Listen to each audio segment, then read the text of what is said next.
എല്ലാവർക്കും രുചിഭേദങ്ങളിലേക്ക് സ്വാഗതം. ഇന്നത്തെ റെസിപ്പി നല്ല ക്രിസ്പിയും ടേസ്റ്റി ആയിട്ടുള്ള ഇൻസ്റ്റൻറ്റ് വടയാണ്. അപ്പോൾ നമ്മളിത് ഉണ്ടാക്കിയിരിക്കുന്നത് ബാക്കി വന്ന ചോറും കൊണ്ടാണ് കേട്ടോ. അപ്പോൾ നിങ്ങളുടെ കയ്യിൽ ബാക്കി വന്ന ചോറൊക്കെ ഉണ്ടെങ്കിൽ ഇത് ഉണ്ടാക്കിയെടുക്കുക. അധികം ഇൻഗ്രീഡിയൻസ് ഒന്നും ഇല്ലാതെ വളരെ സിമ്പിളായിട്ടുള്ള വടയാണ് കേട്ടോ. നമ്മുടെ ചാനൽ ആദ്യമായിട്ട് കാണുന്നവരാണെങ്കിൽ നിങ്ങൾക്ക് ഇഷ്ടമാവുകയാണെങ്കിൽ ഒന്ന് സബ്സ്ക്രൈബ് ചെയ്ത് സപ്പോർട്ട് ചെയ്യാൻ മറക്കരുത്.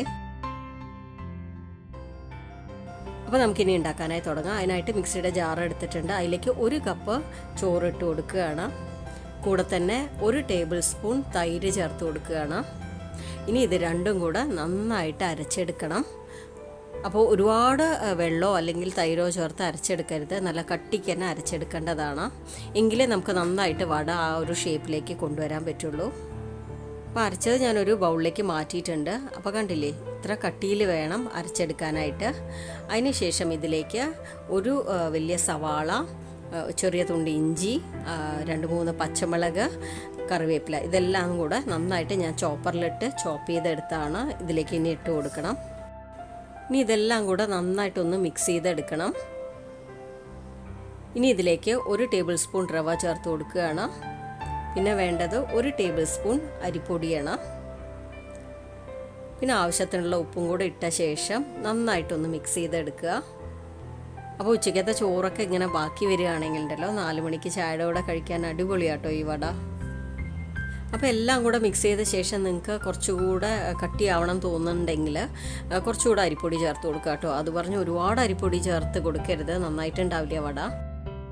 അപ്പോൾ നമ്മൾ കൈകൊണ്ട് എടുത്ത് നോക്കണ സമയത്ത് അത് ഷേപ്പ് ആക്കാൻ കിട്ടണം. അതാണ് അതിൻ്റെ ഒരു കൺസിസ്റ്റൻസി എന്ന് പറയുന്നത്. അപ്പോൾ ഇനി ഒരു 10 മിനിറ്റ് റെസ്റ്റ് ചെയ്യാനായിട്ട് വെക്കാം. അപ്പോൾ 10 മിനിറ്റ് കഴിഞ്ഞു, നമുക്കിനി ഇത് തുറക്കാം. അതിന് ശേഷം ഞാനിവിടെ കയ്യിൽ കുറച്ച് എണ്ണ തടവിയിട്ടുണ്ട്. അപ്പോൾ നമ്മുടെ കയ്യിൽ ഒട്ടിപ്പിടിക്കില്ല കേട്ടോ. കാരണം ചോറില്ലേ, അത് പെട്ടെന്ന് ഒട്ടാനുള്ള ചാൻസ് ഉണ്ട്. അപ്പോൾ അതുപോലെ നമുക്ക് ഇഷ്ടമുള്ള വലുപ്പത്തിൽ വടയുടെ ഷേപ്പ് ആക്കിയ ശേഷം നല്ല ചൂടായ എണ്ണയിലേക്ക് ഇട്ടിട്ട് വേണം വറുത്ത് കോരാനായിട്ട്. വൺസ് എണ്ണ ചൂടായി കഴിഞ്ഞാൽ അത് ലോ ടു മീഡിയം ഫ്ലെയിമിൽ വെച്ചിട്ട് വേണം വറുക്കാനായിട്ട്. കാരണം ചോറല്ലേ, കുറച്ച് സമയം എടുത്തിട്ട് വേണം അത് നന്നായിട്ട് മൊരിഞ്ഞ് വരാനായിട്ട് കേട്ടോ. അപ്പോൾ ഒരു വശം നന്നായിട്ട് മൊരിഞ്ഞ് വന്നു കഴിഞ്ഞാൽ മറുവശം തിരിച്ചിടുക. അങ്ങനെ 2 വശവും നന്നായിട്ട് ഗോൾഡൻ ബ്രൗൺ ആവണ വരെ വറുത്തെടുക്കുക. അപ്പോൾ ഇതിൽ ഞാൻ മഞ്ഞപ്പൊടി ഇട്ടിട്ടുണ്ടായിരുന്നില്ല കേട്ടോ. അപ്പോൾ അതിന് ശേഷമുള്ള ഇതിലൊക്കെ ഞാൻ മഞ്ഞപ്പൊടി ഇട്ടു. അപ്പോൾ നല്ലൊരു കളറ് കിട്ടി കേട്ടോ, നല്ല ഗോൾഡൻ ബ്രൗൺ തന്നെ കിട്ടി. നമ്മൾ ആദ്യം വറുത്ത വടയിൽ അധികം കളർ ഉണ്ടായിരുന്നില്ല, ശ്രദ്ധിച്ചില്ലേ?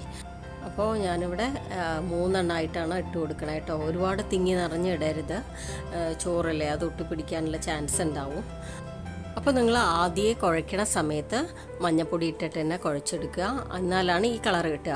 മഞ്ഞപ്പൊടി ഇട്ടില്ലെങ്കിൽ കുഴപ്പമൊന്നുമില്ല, നമ്മൾ ആദ്യം വറുത്തെടുത്തില്ലേ, ലൈറ്റായിട്ടുള്ള ഒരു ബ്രൗൺ ഷെയ്ഡേ വരുള്ളൂ. അപ്പോൾ ആ ഒരു വ്യത്യാസം മാത്രമേ ഉള്ളൂ, സ്വാദിനൊരു വ്യത്യാസമില്ല. അപ്പോൾ ഇങ്ങനെ നമുക്ക് ഓരോ ബാച്ചായിട്ട് വറുത്ത് കോരാം. അപ്പോൾ എല്ലാവരും ട്രൈ ചെയ്ത് നോക്കണം കേട്ടോ. എന്തായാലും കുറച്ചൊക്കെ ചോറ് എല്ലാവരുടെ വീട്ടിലും ബാക്കി വരുമല്ലോ. അപ്പോൾ ഒരു തവണയെങ്കിലും ഉണ്ടാക്കി നോക്കുക കേട്ടോ. അപ്പോൾ ഈ ഒരു സമയത്തൊക്കെ നമുക്ക് ഉള്ളത് കൊണ്ട് ഓണം പോലെ എന്ന് പറഞ്ഞ പോലെ നമുക്ക് എന്താ കയ്യിലുള്ളത് വെച്ച് ഉണ്ടാക്കിയെടുക്കാം. അപ്പോൾ ഞാൻ അടുത്ത് കാണിച്ചു തരാം കേട്ടോ. കണ്ടില്ലേ, നല്ല മൊരിഞ്ഞ് വന്നിട്ടുണ്ട്. പുറമേ നല്ല ക്രിസ്പിയും അകത്ത് നല്ല സോഫ്റ്റും ആണ്. നമുക്ക് ഒരു നേരം കഴിക്കാനൊക്കെ ഈ ഒരു വട ധാരാളം കേട്ടോ. നിങ്ങളുടെ അഭിപ്രായങ്ങൾ കമൻറ്റിലൂടെ അറിയിക്കുക. വീഡിയോ ഇഷ്ടമായിട്ടുണ്ടെങ്കിൽ ഒന്ന് ലൈക്ക് ചെയ്യുക, ഫ്രണ്ട്സ് ഫാമിലിക്ക് ഷെയർ ചെയ്ത് കൊടുക്കുക. സബ്സ്ക്രൈബ് ചെയ്യാത്തവർ ഒന്ന് സബ്സ്ക്രൈബ് ചെയ്ത് സപ്പോർട്ട് ചെയ്യുക. Thank you all.